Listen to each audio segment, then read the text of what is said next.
Good morning. We have already discussed a few parts of menstruation in last topic. Today we will discuss it further. So, what is menstruation? It is the visible manifestation of cyclical physiological uterine bleeding due to the shedding of endometrium. And all these are effect occurs due to the effects of ovarian hormone. It is so menstruation is women's monthly cycle, and the purpose of this cycle is to prepare the body for pregnancy. And if pregnancy doesn't occur, the endometrium starts shedding and bleeding starts. So the menstrual cycle starts during puberty.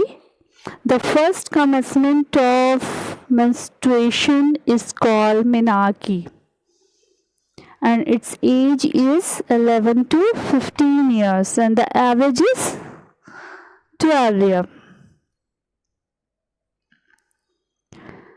So we have discussed already the endometrial ovarian cycle. Actually, the menstruation or menstrual cycle includes the both ovarian cycle and the endometrial cycle. Ovarian cycle we have discussed. Today we will focus on endometrial cycle.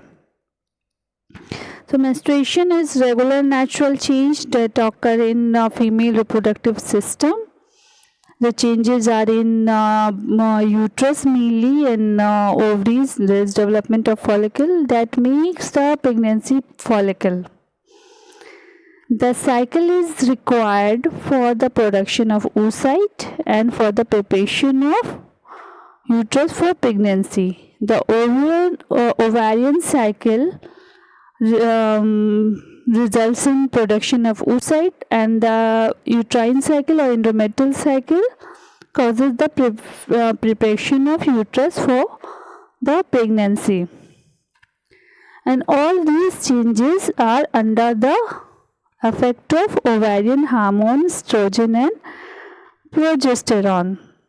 The ovum is released from the ovary around the 14th day of the cycle, which is called ovulation.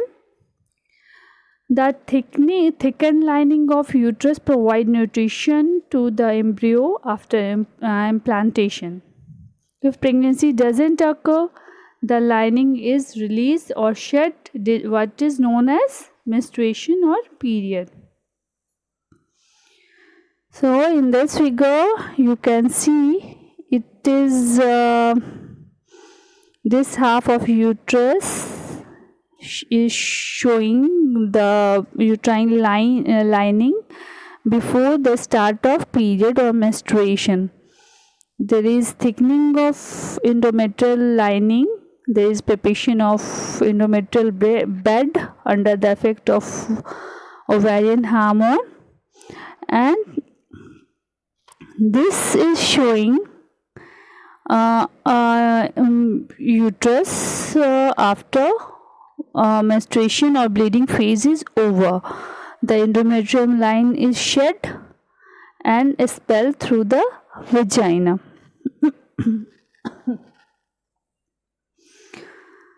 So menstrual cycle can be described by both ovarian cycle or uterine cycle.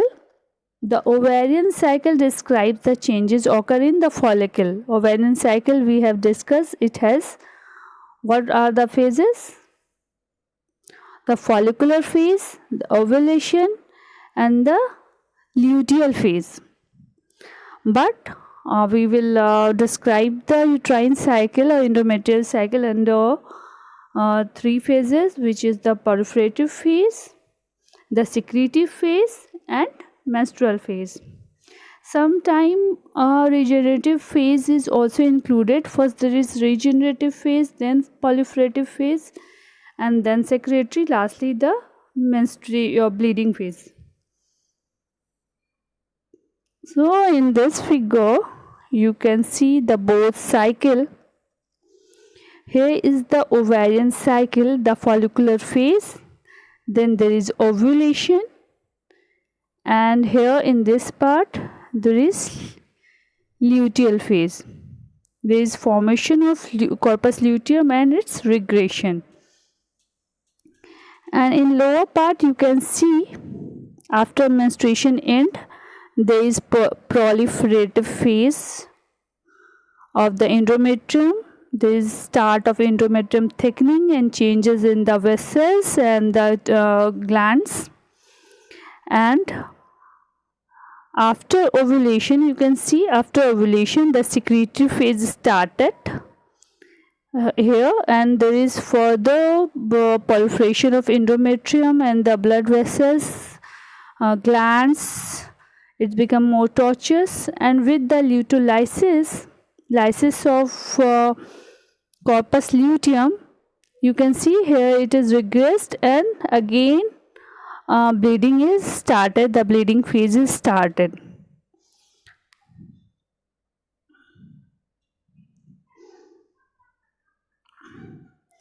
So what are the stages of endometrial cycle?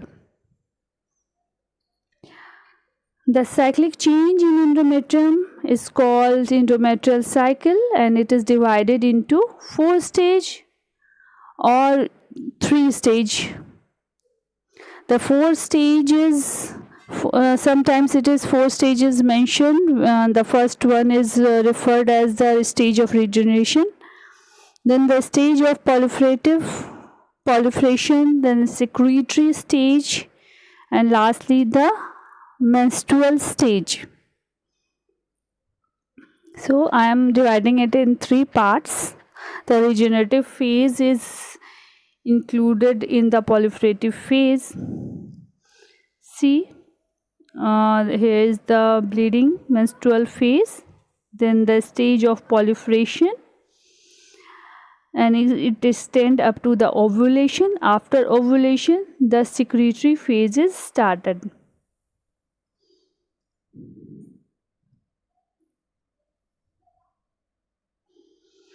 So proliferative phase, we can divide it in 2 parts, the stage of regeneration or stage of proper proliferation.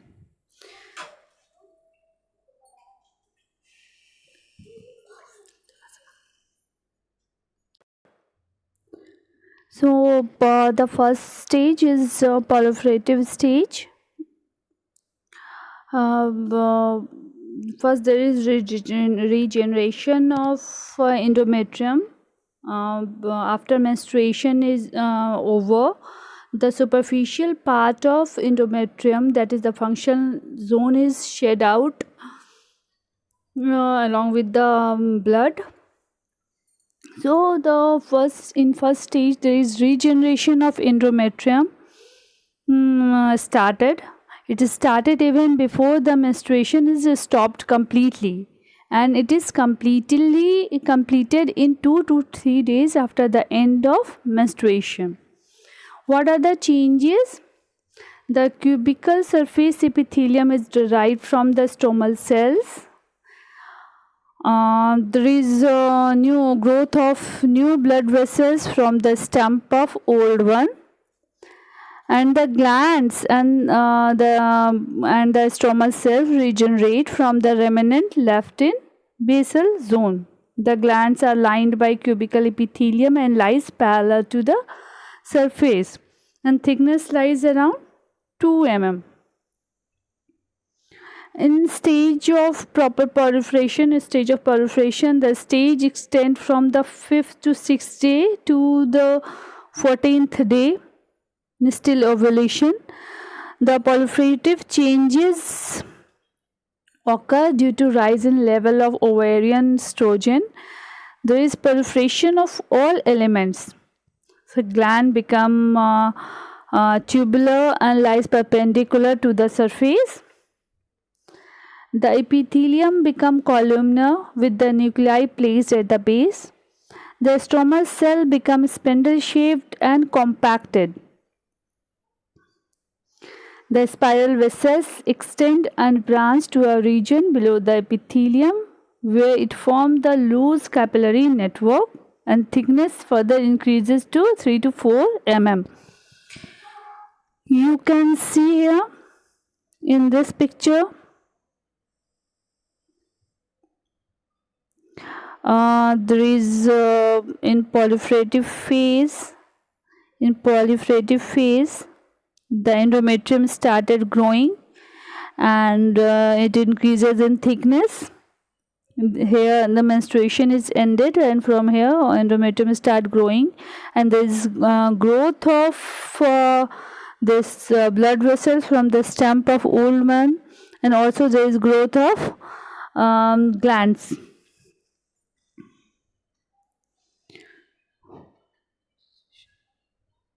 So proliferation and differentiation of endometrium are stimulated by the hormone estrogen that is secreted by the developing follicle. Level of estrogen rises early in follicular phase and its peak just before ovulation, and after ovulation its level comes down, and in further later stages there is more production of progesterone, and the growth of endometrium occur under the effect of progesterone. The next phase is the secretory phase. What are the changes? Changes of components are due to the combined effect of both hormones, estrogen and progesterone, but mainly due to the progesterone from the corpus luteum, which is liberated from the corpus luteum after ovulation.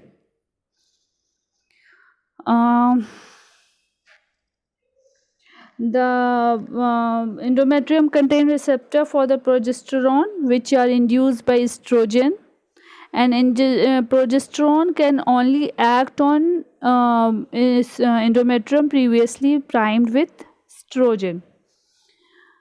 Progesterone stimulates the glandular component of endometrium and thus induce secretory changes to the endometrium, and the epithelial cell exhibits the marked increase in secretory activity. All the component display their growth, and it begins on 15 day and stops 5 to 6 days prior to the menstruation.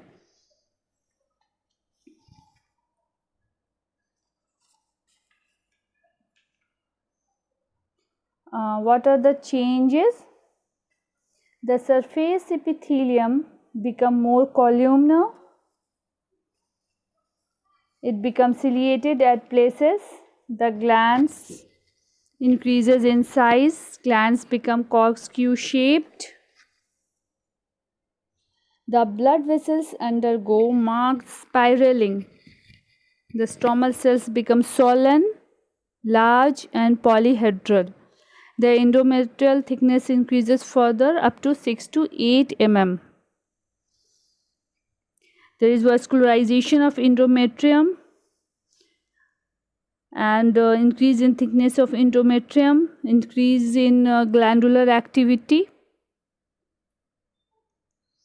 Endometrial glands become engorged with secretion. They become twisted, corkscrew shaped, and they are no longer straight and become tortuous. So in this picture also you can see the effects of hormone and the blood vessels. See, it is tortuous, spiraling of blood vessels occur, and there is a maximum growth of endometrium in the secretory phase, and this effect are mainly due to the effect of hormone progesterone, although estrogen also have some role. The initial part is under the effect of mainly estrogen. You can see the ovarian hormone estrogen is peaked and its level comes down just prior to the ovulation.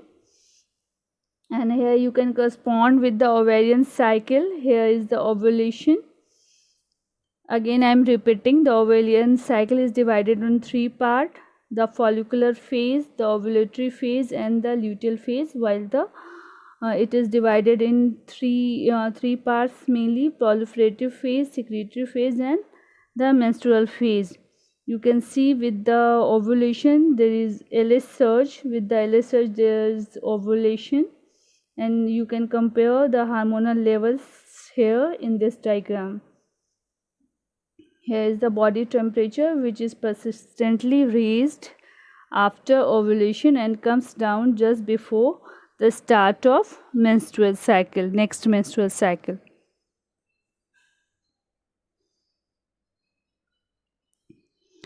So during the late luteal phase of the menstrual cycle, just before the next menstruation, the level of both estrogen and progesterone diminished.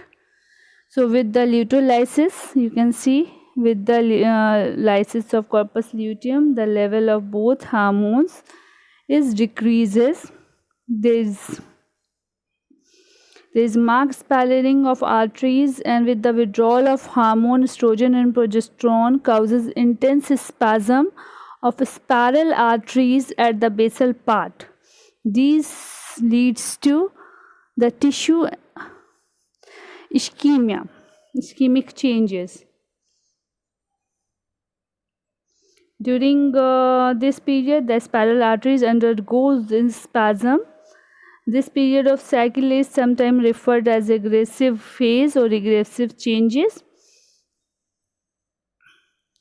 Without hormonal support, there is damage of arteries at the basal part, and breakdown of the ischemic changes in the endometrium is seen. Necrosis of vascular cells leads to microhemorrhage and blood cells leak out. The status of blood. See, in menstrual phase, with these changes, with these regressive changes, menstrual phase starts. What happens in it? With the lysis of corpus luteum, the hormonal level is low, which leads to, and vessels are already in spiraling phase, and this leads to intense spasm of spiral arteries at the base, which leads to tissue ischemia. The stasis of blood and spasm of arteries leads to escape of blood out of vessels through the damaged wall. The blood, along with superficial functional zone, shed out into the uterine cavity, and menstruation started. So menstrual flow, how it stopped? Menstrual flow stop as a result of combined effect of prolonged vasoconstriction, myometrial constriction, and local aggregation of platelets with the deposition of fibrin around it. And the menstrual phase happens if fertilization doesn't occur and pregnancy doesn't occur. So, sudden diminution of estradiol and progesterone secretion will cause demise of corpus luteum. But if pregnancy occurs, the endometrium doesn't shed out, the source of progesterone is maintained initially with the corpus luteum in first 3 months, and later this function is taken up by placenta, which provides as a source of progesterone and causes thickening of endometrial bed and nutrition of developing embryo. So day 1 of menstruation is called the first day of bleeding is considered as day 1 of menstrual cycle. Normal menstrual cycle is around 28 days. So what is the first day? First day is the first day of bleeding. Here is also, you can see, it is the first 4 days is the bleeding phase. Next 4 to 14 days is the proliferative phase, and rest of cycle 14 day to 28 day is the secretory phase of the menstrual cycle. The proliferative phase are under effect of hormone estrogen, and the secretory phase are mainly under the effect of progesterone and estrogen.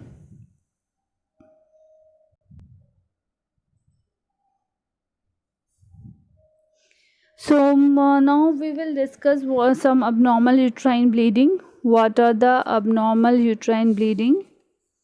How can you categorize it? What are the abnormal bleeding phases? So first one is menorrhagia or hypermenorrhea. What is menorrhagia? It is defined as cyclic bleeding at normal interval. The bleeding is either excessive in amount or in duration or both. Excessive in amount means if it is more than around 80 ml. So it is defined as cyclic bleeding at normal interval. The bleeding is either excessive in amount or duration or both. Next is polymenorrhea. It is defined as cyclic bleeding. Bleeding is cyclic, means cycle is maintained where cycle is reduced to an arbitrary limit of less than 21 days and remain constant at that frequency. Next one is metrorrhagia. It is defined as irregular acyclic bleeding from uterus. The cycle is irregular and cycle is also not maintained. It is not a fixed duration. It is not repeated after a certain interval. It is acyclic. So irregular acyclic bleeding is metrorrhagia. Oligomenorrhea also is a abnormal uterine bleeding or bleeding disorder, menstrual disorder.